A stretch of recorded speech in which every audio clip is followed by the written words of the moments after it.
এই আমাদের এই মহফিলে চলে আসলো, তিনটা অন্ধকার লোক, তিনটা অন্ধ লোক। আমরা বলবো এই তিনটা লোক অন্ধ, আর এখানে বসে আছে 200টা লোক, এরা হলো চোখওয়ালা। আল্লাহ বলছে যারা কোরআন হাদিসের কথা জানে না, যারা কোরআন হাদিসের কথা জানে না তারা অন্ধ, তারা অন্ধ, তারা অন্ধ। আর যারা কোরআন হাদিসের কথা জানে তারা অন্ধ নয়, তারা চোখওয়ালা, তারা চোখওয়ালা।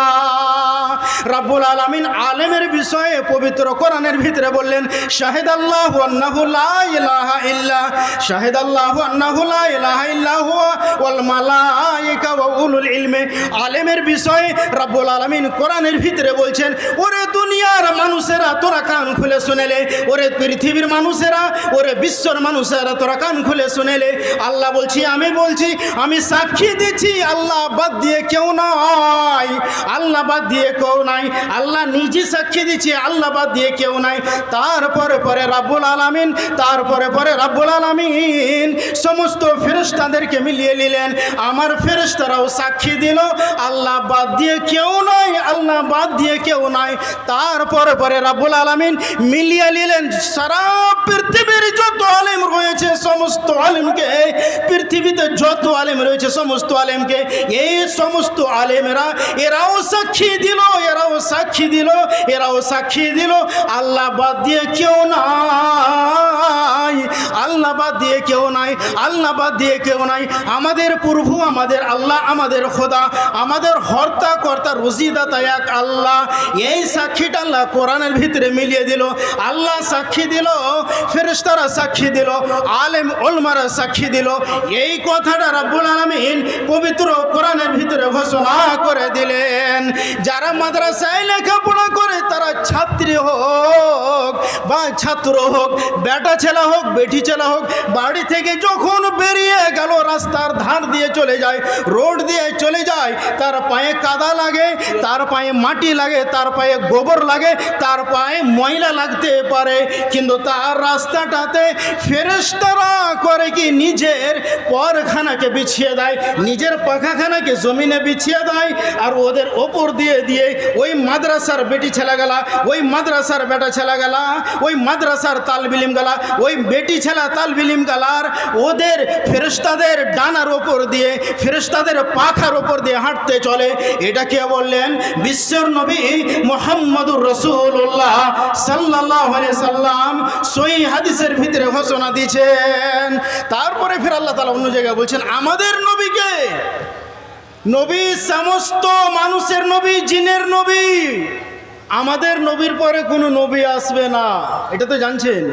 আল্লাহ নবীকে বলছেন কি ফালাম আন্নাহু লা ইলাহা ইল্লা হুয়া, নবী গো তুমি জেনে নাও, তুমি জেনে নাও আল্লাহ বাদ দিয়ে কেউ নাই, তুমি জানো, তুমি শিক্ষা অর্জন করে নাও কি আল্লাহ বাদ দিয়ে কেউ জানা, কেউ আল্লাহ নাই, আল্লাহ বাদ দিয়ে কোনো প্রভু নাই, আল্লাহ এক, আল্লাহর সঙ্গে কোনো শরিক নাই, আল্লাহর সঙ্গে কোনো পার্টনার নাই, আল্লাহর সঙ্গে কোনো ভাগীদার নাই, কেউ নাই, আল্লাহ এক। আল্লাহ আমাদের নবীকে বলছেন, আমাদের নবীকে রব্বুল আলামিন অর্ডার দিলেন শিক্ষা অর্জন করতে। ওরে মুসলমানেরা, তো আমাদের কতটা দরকার কি আমরা যেন শিক্ষা অর্জন করি, আমরা যেন নিজের বেটিকে মাদ্রাসাতে পড়িয়া ওকে আলেম তৈরি করে দিতে পারি, আমরা যেন নিজের ছেলেকে মাদ্রাসায় পড়িয়া আলেম তৈরি করে দিতে পারি। যখন আমাদের বেটিরা, আমাদের বোনেরা, আমাদের মেয়েরা যখন মাদ্রাসায় লেখাপড়া করে আলেম তৈরি হয়ে যাবে, আল্লাহর কসম খেয়ে বলছি আপনার এলাকাতে শিরক থাকবে না, আপনার এলাকাতে বেদাত থাকবে না। মানুষ মারা গেলে তার নামে কোরআন পড়া হয়, এই জিনিসটা বন্ধ হয়ে যাবে। মানুষকে যখন মরার পরে লাশ যেখানে তাকে গোসল দেওয়া হয় সেখানে 40 দিন ধরে চারাক জ্বলে, সেখানে অনেক অনেক ভাইরা আমার 40 দিন ধরে চারাক জ্বালায়, আগরবাতি জ্বালায়। কেন? এটা একেবারে হারাম, একেবারে বেদাত, চলবে না, চলবে না, চলবে না, চলবে না। আমাদের নবী সব চাইতে মহান নবী, আমাদের নবী সব চাইতে বড় নবী, আমাদের নবী সব চাইতে বিখ্যাত নবী। আমার নবী মারা গেলেন মদিনায়, মা আয়েশার ঘরের ভিতরে নবীর জাগাতে আগরবাতি জ্বালা যায়নি। নবী মারা গেলেন, নবীর নাম লিলিয়ে সাহাবারা কোরআন পড়লো না, আমাদেরকে পড়তেও হবে না। নবী করলো না, আমাদেরকে করতে হবে না। নবী করেছে, আমাদেরকে করতে হবে। এই ধরনের হাজার হাজার শিরক আর বেদাত আমাদের সমাজের ভিতরে আছে, আমাদের বাড়ির ভিতরে আছে। আমাদের কর্তব্য হবে ওই শিরকগুলোকে আমরা মুছে ফেলবো। কখন মুছে ফেলবো? এই যে ছোট ছোট বেটি ছেলেগুলা, এই ছাত্রীগুলো মাদ্রাসাতে পড়ছে, এখন আলিফ বা পড়ছে, আম্মা পারা পড়ছে, কোরআন পড়ছে। এই মেয়েরা পড়তে পড়তে 5 বছর যখন হয়ে যাবে, তারা বুখারী পড়বে, তারা মুসলিম পড়বে, আবু দাউদ নাসাই পড়বে, কোরআনের তারা বিশ্লেষণ পড়বে, কোরআনের তাফসীর পড়বে। আল্লাহর কাছে আশা আছে মেয়েরা, তারা সমাজ থেকে, নিজের বাড়ি থেকে তারা শিরকে মিটিয়ে ফেলবে। এতখানি আমার আশা আছে। অন্ধ্রপ্রদেশ একটা রাজ্য, বুঝতে পারলেন? অন্ধ্রপ্রদেশ একটা রাজ্য, সেইখানে আমি দেখেছি, আল্লাহর কসম, কোনো ঝুট লয়, 1000 বেটি ছেলে লেখাপড়া করে। সেখানে আমি 3 বছর লেখাপড়া করিয়েছি। যে মেয়েরা মাদ্রাসায় পড়ে বাড়ি থেকে বের হয়, সমাজের ভিতরে, নিজের বাড়ির ভিতরে, নিজের গ্রামের ভিতর থেকে শিরক বেদাতকে মুছে ফেলেছে। এটা আমার চোখের দেখা কথা বলছি আপনাদেরকে, বুঝতে পেরেছেন? যারা কোরআন হাদিস লেখাপড়া করে তাদের বিষয় নবী বললেন, নবী দুয়া দিচ্ছেন, কি জানেন? وعن ابن مسعود رضي الله تعالى عنه قال سمعت رسول الله صلى الله عليه وسلم يقول نضر الله امرا شيئا سمعنا شيئا فبلغه كما سمعه رواه الترمذي। ইবনে মাসউদ বলছেন, রাসূল সাল্লাল্লাহু আলাইহি সাল্লাম বললেন, আমি নিজের কানে শুনলাম। নবী বললেন, আমি কানে শুনলাম। কি নবী দোয়া দিচ্ছেন, আল্লাহ ওই সমস্ত বেটা ছেলেরাকে, ওই সমস্ত বেটি ছেলেরাকে যারা কোরআন হাদিস লেখাপড়া করলো, কোরআন হাদিস লেখাপড়ার করার পর করলো, আর যেরকমভাবে পড়লো, যেরকমভাবে শুনলো, ওরকমভাবে মানুষকে শিখিয়ে দিল, ওরকমভাবে মানুষকে শিখিয়ে দিল। ওই সমস্ত বেটা ছেলে আলেমেরাকে, ওই সমস্ত বেটি ছেলে আলেমেরাকে নবী দোয়া দিচ্ছেন, কি দোয়া? আল্লাহ যেন তাদেরকে ভালো রাখে, আল্লাহ যেন তারাকে ভালো রাখে, আল্লাহ যেন তাদেরকে ভালো রাখে। নবী দোয়া দিচ্ছেন ওই সমস্ত আলেম ছাত্রগালাকে, ওই সমস্ত ছাত্রীগালাকে যারা কোরআন হাদিস লেখাপড়া করবে, স্কুলে লেখাপড়া করলেন, ডিগ্রি হাসিল করলেন, বিএড করে নিলেন, ইংলিশ লেখাপড়া করে নিলেন। নবীজি দোয়া দেয়নি, নবী দোয়া দেয়নি, কিন্তু কোরআন পড়লে, নবীর হাদিস পড়লে আপনাকে দোয়া দিয়েছে। কেনে? আপনি যে কোরআন আর হাদিস পড়লেন, যেরকম ভাবে পড়লেন ওরকম ভাবে মানুষকে বুঝিয়ে দিলেন। আপনি বুঝতে পেরেছেন না? পারেন? বাড়া চলবে না, এটাও চলবে জি, ওটাও চলবে জি, চলবে না। যেটা কোরআন হাদিস আছে ওটাই চলবে, বুঝতে পেরেছেন কি না? যেটা আছে ওটাই চলবে। 5টা আঙুল আপনার হাতে, একটা হটিয়ে দেবো, আপনার আঙুল হাতটা খান থেকে ভালো লাগবে না। নবী বলছে এটা কি চলবে? কহেন তো। একটা আঙুল আর জোর করে দেন, ভালো লাগবে কি লাগবে না? 5টা আঙুল রইলেই ভালো লাগবে। এটা আল্লাহর কানুন, আল্লাহ বানাচ্ছেন। ওরকমভাবে শরীয়তে যেটা আছে ওটাই চলবে, বানাওয়াটি চলবে না। ঘটিয়ে দিবেন সেটাও পাপ, বাড়িয়ে দিবেন সেটাও পাপ। নবী বলছেন ঘটালো না, বাড়ালো না, যেরকমভাবে শুনলো ওরকমভাবে মানুষকে শিখিয়ে দিল, ওদেরকে নবী দোয়া দিচ্ছে। বুঝতে পারছেন কিনা? আমাদের সমাজের ভিতরে যত রকমের শিরক বেদাত গলা হয়, আর কারণ কি জানেন? আর কারণ আপনাকে বলছি, বিশাল কারণ শিক্ষার অভাব। শিক্ষার অভাব কেমন করে? আপনারা শুনে হবেন বা জানা হবেন কি, এ রোজা খোলার সময়তে অনেক বুড়ি মেয়ে লোক গেলা, মা দাদি গেলা, নানি গেলা বলে কি, এই মুরগি যখন খুল্লাতে ঢুকে নি, যখন খুল্লাতে ঢুকবে তখন ইফতারের টাইম, রোজা খোলার টাইম। শুনেছেন কি না? শুনেননি? শুনেনি? আপনারা শুনেননি? হ্যাঁ না বলেন না?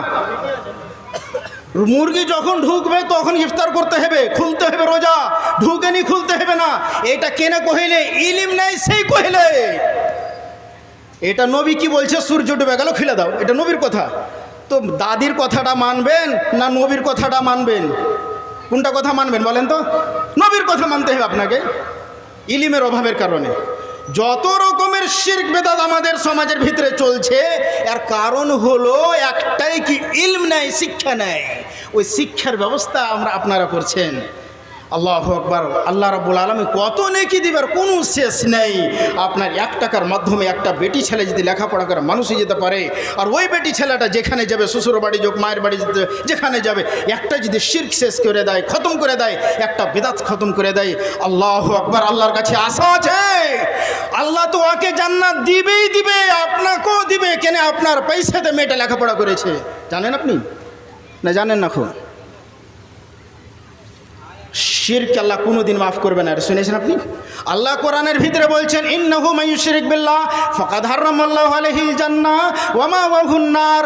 রব্বুল আলামিন বলছেন, যেই লোকেরা শিরক করে মরে গেল, যেই লোকেরা শিরক করে মরে গেল, আপনার লম্বা লম্বা দাড়ি, আপনার কপালে ঘট্টা পড়ে গেল নামাজ পড়তে পড়তে, কিন্তু আপনার জীবনে শিরক আছে, আল্লাহ বলছে আমি মাফ করব না, মাফ করব না, মাফ করব না, মাফ করব না।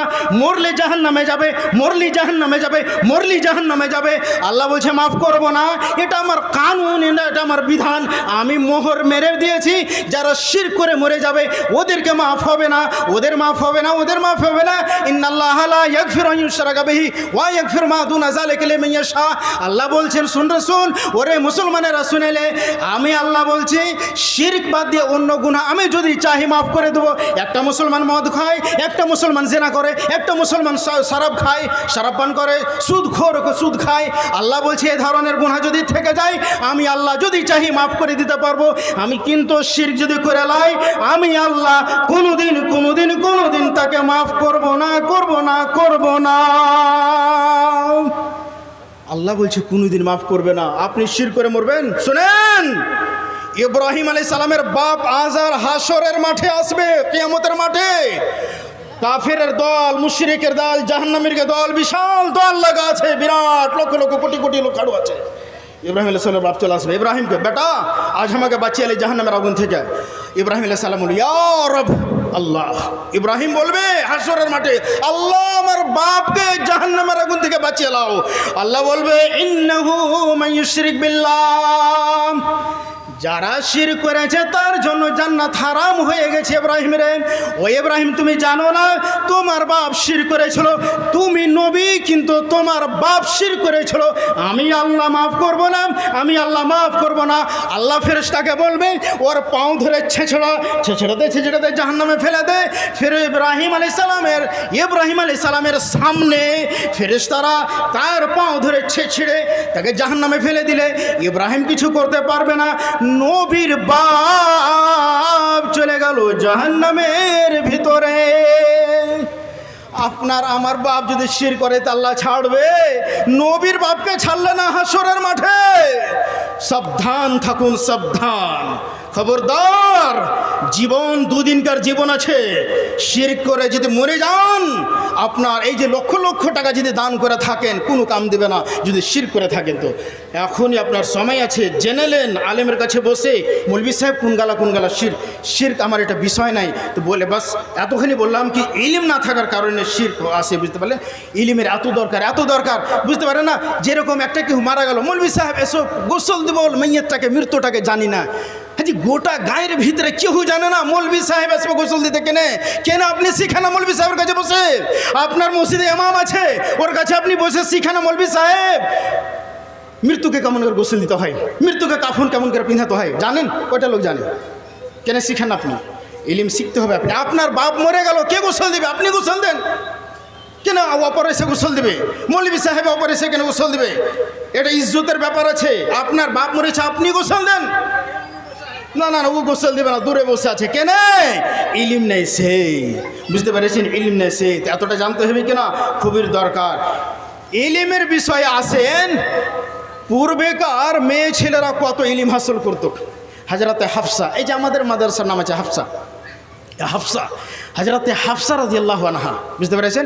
হাফসা একদিন হাফসা বাড়িতে বসে আছে, নবীজি আসলেন বাড়িতে, এসে বলছেন বাইতে রিজওয়ান, অর্থাৎ একটা গাছের তলাতে বিশ্ব নবী সাহাবারাকে নিয়ে বাইত নিয়েছেন, অঙ্গীকার, শপথ করি যে আমরা যুদ্ধ কাফেরের সঙ্গে করবই করব, পিছু হটবো না যতক্ষণ জীবন আছে। বুঝতে পারছি? ওকে বলে বাইতে রিজওয়ান, গাছের তলাতে হয়েছিল। নবী বলছেন ওই সমস্ত সাহাবারা জাহান্নামে যাবে না। হযরতে হাফসা কোরআন পড়ে দলিল দিচ্ছে, কি বলছেন নবী গো,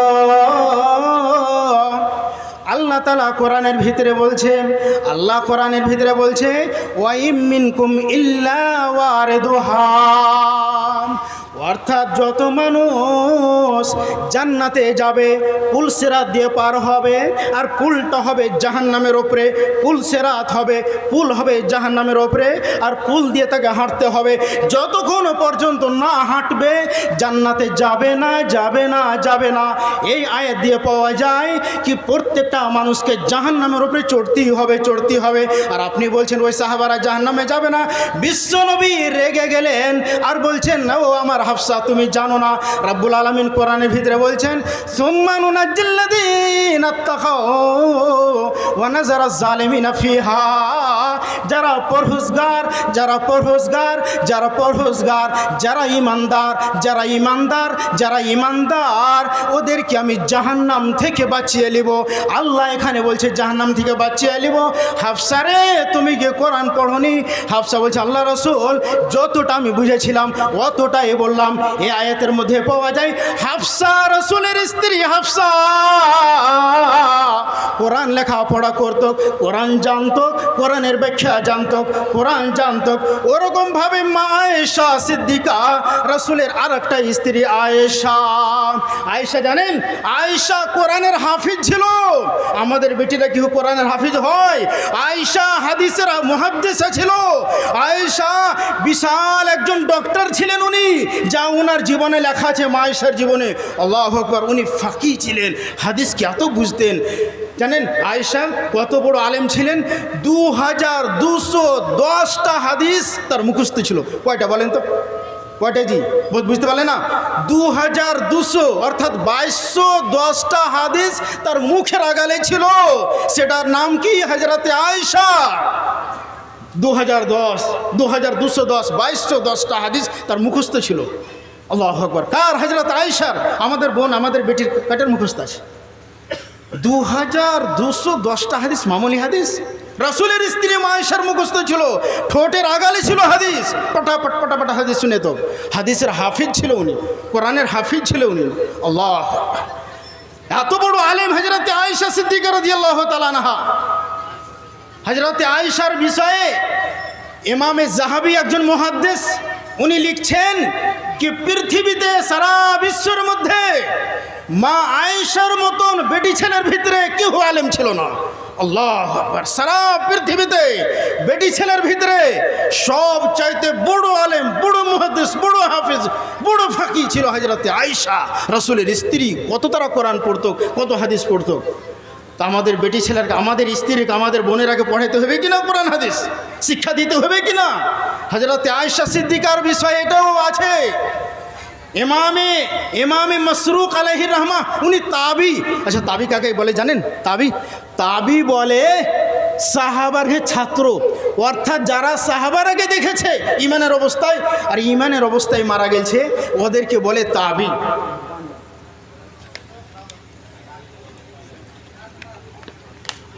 তাবি বুঝতে পারলেন কিনা? মনে রাখবেন তাবি। তো তাবি যারা সাহাবাকে দেখেছে ইমানের অবস্থায়, আর ইমানের অবস্থায় মারা গেল, তারাকে বলে তাবি।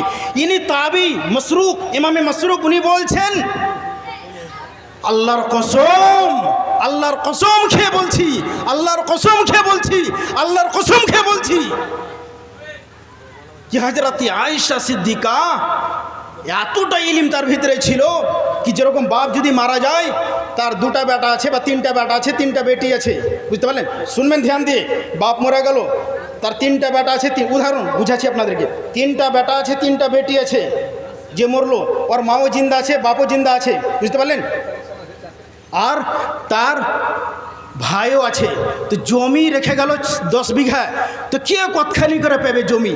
বাপ পেবে না পেবে না? কতখানি পেবে কোরআন হাদিসের আলোতে? ভাই পেবে কি পেবে না? বেটা পেবে তো কতখানি, বেটি পেবে তো কতখানি? এইভাবে এ টু জেড হিসাব হযরত আয়েশা রাদিয়াল্লাহু আনহা বুঝিয়ে দিতেন। বড় বড় সাহাবারা আমার কাছে আসতেন। ইমামে মাসরুক আলাইহি রাহমা বলছেন, বড় বড় সাহাবারা মা আয়েশার কাছে আসতো, আর মা আয়েশা পর্দাতে বসে থাকতেন, পর্দার ভিতরে বসে থাকতেন, আর সাহাবারা বাড়ির বাইরে গেটে আওয়াজ দিতেন, মা ও মা ও মা। রাসূলের স্ত্রীরা সারা বিশ্বর মুসলমানের মা, বুঝতে পেরেছেন? এসে আওয়াজ দিত মা মা বলে। বলে কি হলো, কি আছে? আমি আবু বকর, আমি উমর, আমি উসমান, আমি আলী, আমি আব্দুল্লাহ, এরকমভাবে নাম বলতেন। মশলা পুচ করতে এসছি, এটা মশলা জানি না, বলেন তো।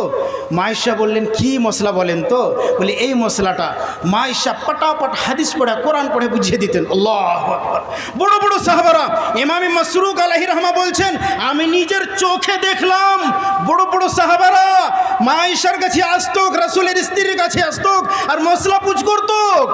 কি মায়েশা এটা মশলা জানি না, নবীর কাছে কি শিখেছেন, কি জেনেছেন আমাদেরকে বলেন। বড় বড় সাহাবারা আসতো জি মা আয়েশার কাছে। কত ইলম রাখতেন উনি, কত বড় মুহাদ্দিস ছিলেন, কত বড় আলেম ছিলেন মা আয়েশা। একটা মহিলা, একটা মেয়ে ছেলে। তো আমাদের মহিলারা কি আলেম হতে পারবে না? অবশ্যই পারবে, কিন্তু শর্ত হলো আমরা যদি তাদেরকে ভালো করে লেখাপড়া করাতে পারি, তাদেরকে ভালোভাবে শিক্ষা দিতে পারি, ভালোভাবে কোরআন হাদিসের শিক্ষা দিতে পারি, তো রব্বুল আলামিনের কাছে ভরসা আছে আমরা ভালোভাবে তাদেরকে আগে বাড়াতে পারবো। বলছি যে কসম খেয়ে বলছি আপনার সামনে, কথা নোট করে নেন, তারিখ লিখে নেন। যদি মাদ্রাসা আপনারা ভালোভাবে চালান, অনুদান দেন, আপনারা যদি ঘাড়ে ঘাড় লাগিয়ে থাকেন মাদ্রাসার পিছনে, কি যা জান জীবে যাবে বা রুহ বা থাক মাদ্রাসা থেকে উঠবো না, যতদিন জীবন বেঁচে আছে এই মাদ্রাসাকে আগে বাড়াবো, মাদ্রাসাতে দান দিবই দিব, বেটি পড়াবো। আল্লাহর কসম খেয়ে বলছি, যদি আপনার দিলে এরকম প্রতিজ্ঞা থাকে, আপনার দিলে যদি ইখলাস থাকে, লিল্লাহিয়াত থাকে, তো এখান থেকে বিশাল ভালো মেয়ে এখান থেকে পয়দা হবে, এখান থেকে আলেম আর ফাজেল হয়ে যাবে, কোরআনের হাফিজ হয়ে যাবে, তারা মুফতি হয়ে যাবে, সমাজের ভিতরে যা তারা ফতোয়া দেবে, মানুষকে তারা বুঝাবে, সমাজকে গড়ে উঠাবে, সমাজের ভিতরে শিরক বেদাতকে মুছে ফেলবে। আর জানেন আমাদের সমাজের ভিতরে শিরক বেদাত হয় যেরকম আমি বললাম কি যে ইলিমের অভাবে, বুঝতে পারলেন? ইলিমের অভাবে বক্তা চলেছেন কি ইলিমের অভাবে। আরেকটা কারণ, মেয়ে ছেলেরা বেশি শিরক করে, জানেন? মেয়ে ছেলেরা বেশি শিরক করে। হ্যাঁ, মেয়ে ছেলেরা বলবে কি রাত্রে হলদি বলতে হয় না, বলে কি না? হ্যাঁ, রং বলো।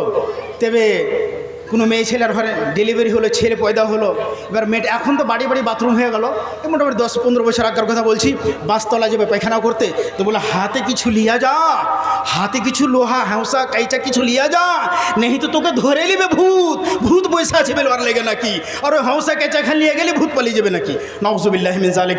বিশ্বর নবী বললেন আয়াতুল কুরসি পড়ো।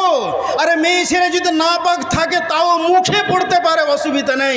এটা আমার ফতোয়া নয়, বিশাল বড় ভারী যোগ্য আলেমের ফতোয়া আছে। ছুঁইবে না কোরআন, কিন্তু মুখস্থ তো পড়তে পারে আয়াতুল কুরসি। নবী বললেন আয়াতুল কুরসি পড়ো, তোমার বাড়িতে শয়তান আসতেই পারবে না খো, তোমার কাছে আসতেই পারবে না খো। আয়াতুল কুরসি পড়তে কহিবে না ওই বয়স্ক মেয়ে গেলা, ওই বুড়ি দাদি নানিরা কহিবে না, কিন্তু এইটা কহিবে কিছু এগিয়ে কাইচে নিয়ে চলে যা, হাঁসা নিয়ে চলে যা। এই হাঁসা কাইচে নিয়ে যাবে, কোনো লোহার জিনিস নিয়ে চলে যাবে, এটাই তো শিরক হয়ে গেল আপনার, বুঝতে পারলেন আপনি? এটাই তো শিরক। যেরকম কোনো দুটা মেয়ে ছেলে গল্প করছে, বুঝতে পারলেন? দুটা মেয়ে ছেলে গল্প করছে, তো একটা ওখানে ওপরে জিঠি গেলা টিক টিক টিক টিক করছে, বুঝতে পারছেন কেনা? আর আপনি দুটা মেয়ে ছেলে গল্প করছে, তো চট করে বলছে এই যে টিক টিক করছে, ঠিক ঠিক ঠিক, জিঠিটা টিক টিক টিক, এরা দুজন বলছে ঠিক ঠিক ঠিক, বুঝতে পারছেন? এটা শিরক হয়ে গেল। আরে ও জিঠি তোর কথাতে কেমন করে, তোর কথা তো বুঝছে নাকি, ও তোর কথা শুনছে নাকি, তোর কথা বুঝতে পারছে নাকি, তোর কথা তো মানে সাপোর্ট করে দিলে যে ঠিক হয়ে গেল, নাউজুবিল্লাহ। আরে এটাই তো শিরক হয়ে গেল, এগুলোই শিরক, বুঝতে পারছেন আপনি? এগুলোই হলো শিরক। এগুলো থেকে আপনাকে বাঁচতে হবে, নিজের ছেলে মেয়েকে বাঁচাতে হবে। আর ওই যে কোরআনের ভিতরে লোকমান হাকিম বলে বিখ্যাত একজন মুহাদ্দিস ছিলেন, ওনার হাকিম ছিলেন, বিশাল কোরআন হাদিসের পণ্ডিত ছিলেন। ওনার বারে মতভেদ আছে কি উনি আলেম ছিল কি ছিল না, এই নবী ছিল কি ছিল না, বুঝতে পারলেন? উনি বলছেন ইয়া বুনাইয়া লা তুশরিক বিল্লাহ ইন্নাশ শিরকা লাযুলমুন আযীম। আল্লাহু আকবার। বলছেন বেটা রে, খবরদার জীবনে শিরক করিস না। শিরক হলো সবচাইতে মহাপাপ, সবচাইতে বড় গুনাহ। রব কোনোদিন মাফ করবে না, করবে না, করবে না। কাকে বুঝেছে? নিজের বেটাকে বুঝেছে। আপনি বাপ, আপনার বাড়িতে ছোট ছোট বেটা আছে, বেটি আছে, আপনার ছেলেকে আপনি বুঝাইছেন কয়বার? বুঝাইছেন কি বেটা রে খবরদার, যেটা চাহবে আল্লাহর কাছে চাহা। খবরদার আল্লাহকে বাদ দিয়ে কাউকে ভয় করতে হবে না। খবরদার এই ধরনের শিরক করবি না, ওই ধরনের করবি না। আপনি বুঝাইছেন? বুঝাননি, মরে জাহান্নামে চলে যাবে, তার দায় আপনি হবেন না? হ্যাঁ, ওটাও আছে। নবী বলছেন আলা কুল্লুকুম রাইন ওয়া কুল্লুকুম মাসউলুন আন রাইয়াতিহি। প্রত্যেকটাই বাড়ির লোক, বাড়ির মালিক। আপনার বারে আপনাকে তো হিসাব হবেই হবে, আপনার পরিবারের বারেও আপনাকে হিসাব হবে। জানেন, উমর ফারুকের জামানাতে একটা লোক চলে আসছে, শিকায়ত করছে, কমপ্লেন করছে। কি? তো উমর, আপনি তো খলিফা, আর উমারের নাম শুনে এত বড় বড় বাদশাহরা থরথর করতো। এত রাগাল ছিল উমর ফারুক, ধর্মের ব্যাপারে রাগাল ছিলেন উনি, বুঝতে পারলেন? উমর ফারুকের কাছে এসে বলছি কি আমার বেটা আমাকে খেতে দেয় না, আমার ইজ্জত করে না। এই ব্যাপার নাকি? উমর ফারুক নিজের একটা ওরকম তার এলচিকে পাঠিয়েছে, তার লোককে পাঠিয়েছি, যা তার বাবাকে ডেকে নিয়ে আয়। তো কোথায় আছে সে? তার ছেলেকে ডেকে নিয়ে আয়, তার বাবার ইজ্জত করে না, খেতে কিনে দেয় না। আসলো তার পার্লামেন্টে, যেখানে মানে সাজা হতো। এসে বলছে তোমার বাবাকে তুমি খেতে দাও না, ইজ্জত করো না? বলছে ফারুক আপনি খলিফা, সারা বিশ্বর মুসলমানের খলিফা। আমি জানি আমার ঈমান আছে, আপনি হক ফেসলা করেন। আমি জানি আপনি কোরআন হাদিসের রেখে ফেসলা করেন। এতটা আমার ঈমান আছে, আমার ভরসা আছে আপনার উপরে। আপনি দোগলামি করেন, আপনি বেঈমানি করেন না। আমার বাপ তো শিকায়ত করে দিলে, কমপ্লেন করে দিলে, ছেলের কোনো হক আছে বাপের ওপরে? বলছে আছে। বলে কি হক? বলে 3টা হক। শুনেন, উমর ফারুক বলছেন 3টা হক। নাম্বার 1, ছেলে যখন পয়দা হবে ভালোভাবে যেন তার নাম রাখে। পিঙ্কি টিঙ্কি ঝুমকু মুন্টু নাম না রেখে দেয়, ভালো নাম রাখে, সুন্দর নাম রাখে। এটাই হলো বাপের কর্তব্য। আর একটা কর্তব্য কি, যখন বাপ, প্রথম কর্তব্যটা বলছি, বাপ যখন বিবাহ করবে ভালো পরিবার দেখে ভালো মেয়ের সঙ্গে যেন বিবাহ করে। দ্বিতীয় কর্তব্য হলো যখন ছেলে জন্ম নিবে, মেয়ে জন্ম নিবে, ভালো নাম যেন রাখে, ভালো নাম রাখে। ঝেন্টু মেন্টু টিঙ্কি ফিঙ্কি নাম না রাখে, ভালো নাম রাখে। ছেলে যখন 7 বছর হয়ে যাবে, ছেলে যখন 8 বছর হয়ে যাবে, তখন সেই ছেলেকে যেন কোরআনের শিক্ষা দেয়, হাদিসের শিক্ষা দেয়, তৌহিদের শিক্ষা দেয়, ইসলামের বিধানের শিক্ষা দেয়। এই 3টা হক, এই 3টা হক বা ছেলের হক বাপের উপরে আছে। ওই ছেলেটা চট করে দাঁড়িয়ে গেল উমারের সামনে আর বলছে ফারুক, উমার এই 3টা হকের ভিতরে আমার বাপ একটাও হক পূর্ণ করেনি। আমার মা ভালো পরিবারে রয়, একটা লন্ডি দাসী মেয়ে ছেলেকে বিবাহ করেছে, দাসী লন্ডি তাকে বিবাহ করেছে। আর আমি যখন পয়দা হলাম তো আমার ভালো নাম রাখেনি, আমার নাম রেখেছে খাটমাল, আমার নাম রেখেছে খাটমাল। আর আমার বয়স এখন 15-16 বছর হয়ে গেল, এখনো পর্যন্ত আমার বাপ আমাকে কোরআনের একটা শিক্ষা দেয়নি, একটা হাদিসের শিক্ষা দেয়নি, একটা তৌহিদের শিক্ষা দেয়নি, ধর্মের শিক্ষা দেয়নি, কিছুরই শিক্ষা দেয়নি, কিছুরই শিক্ষা দেয়নি। 3টা হকের ভিতরে একটাও আমার পূর্ণ করেনি। উমর ফারুক তখন দাঁড়িয়ে গেলেন, হাতে চাবুক উঠে নিলেন আর বলছেন এই বদমাস, তোর বেটার বারে তুই কমপ্লেন করতে এসেছিস, আমার পার্লামেন্ট হাউসে, আমার আদালতে এসেছিস, আমার আদালতে এসেছিস। তুই জানিস তোর পিঠের চামড়া উড়িয়ে দেবো আমি। তুই বাপ আছি, তোর বেটার হক পূর্ণ করিসনি, তো তোর বাপ তোর কি করে হক পূর্ণ করবে? তোর ছেলের হক তুই পূর্ণ করিসনি, তোর ছেলে তোর হক পূর্ণ করে না, এখানে কোনো হবে না, চলে যা আমার পার্লামেন্ট থেকে, চলে যা, চলে যা, চলে যা। এখনকার বাপেরা যদি উমার থাকতো আর শেখাত করতো, তোমার ছাড়তো, চামড়া উড়িয়ে দিত। উড়ে তো না, তোমার ছেলেকে কোরআন শিখিয়ে দিয়েছো, তোমার মেয়েকে কোরআন শিখিয়ে দিয়েছো, তোমার ছেলে নামাজ পড়ে না। আরে তুই তো নামাজ পড়িস না, তোর ছেলে কি পড়বে? এটাই বলতো উমার। তো নিজের ছেলের উপরে শিক্ষা। উমর ফারুক কি বললেন? শিক্ষা, কোরআনের শিক্ষা দিতে হবে। আল্লাহু আকবার। বুঝতে পারছেন আমার বলার উদ্দেশ্য? শিক্ষা। আপনার বাড়িতে আপনার পাঁচটা বেটা আছে, বুঝতে পারলেন? আপনি মারা গেলেন, জানাজা কে পড়াবে? জি, ওই ইমাম সাহেব পড়াবে, মৌলবি সাহেব পড়াবে। কেন আপনার পাঁচটা বেটার ভিতরে একটাও পড়ার যোগ্য নেই? কেন আপনার পাঁচটা ছেলের ভিতরে একটা যোগ্য থাকবে না? কেন আপনি শিক্ষা দেন আপনার ছেলেকে? আরে মৌলবি সাহেব বানিয়ে দিতে হবে সেটা নয়, এতটা তো ইলিম দিতে হবে ছেলেরকে কি বেটারে এটা জেনেলে শির কোনটা আর তৌহিদ কোনটা, বেদাত কোনটা, সুন্নাত কোনটা, হালাল কোনটা, হারাম কোনটা। বেটারে যেটা সেটার সামনে মাথা নত করতে হবে না, আল্লাহর সামনে মাথা নত করতে হবে। বেটারে নামাজ কেমন করে পড়তে হবে, রোজা কেমন করে রাখতে হবে, হালাল হারামে নিয়ম কানুন এসবগুলোতে কিছু হালকা পরিমাণ তো শিক্ষা আপনাকে দিতে হবে। আলেম বানিয়ে দিতে, ফাজিল বানিয়ে দিতে, হাফেজ বানিয়ে দেবে সেটা শরীয়ত বলে না। এতটা শিক্ষা ফরজ নবী বলেছেন। নবী বললেন তালাবুল ইলমে ফারিদাতুন আলা কুল্লি মুসলিম, প্রত্যেক মুসলমানের উপরে ইলম হাসিল করাটা ফরজ। সেই বেটা ছেলে হোক, বেটি ছেলে হোক, ইলম হাসিল করা ফরজ। আপনার উপরে যতটা ফরজ, বেটা ছেলের উপরে অতটা ফরজ, বেটা ছেলের উপরে যতটা ফরজ, মেয়ে ছেলের উপরে অতটা ফরজ। ইলম হাসিল হয়ে গেল, ইলম লেখাপড়া হয়ে গেল, আপনি মারা গেলেন, ওই ধার করা মৌলবি সাহেব জানাজা পড়াবে না, ওই ইমাম মসজিদের ইমাম এসে জানাজা পড়াবে না।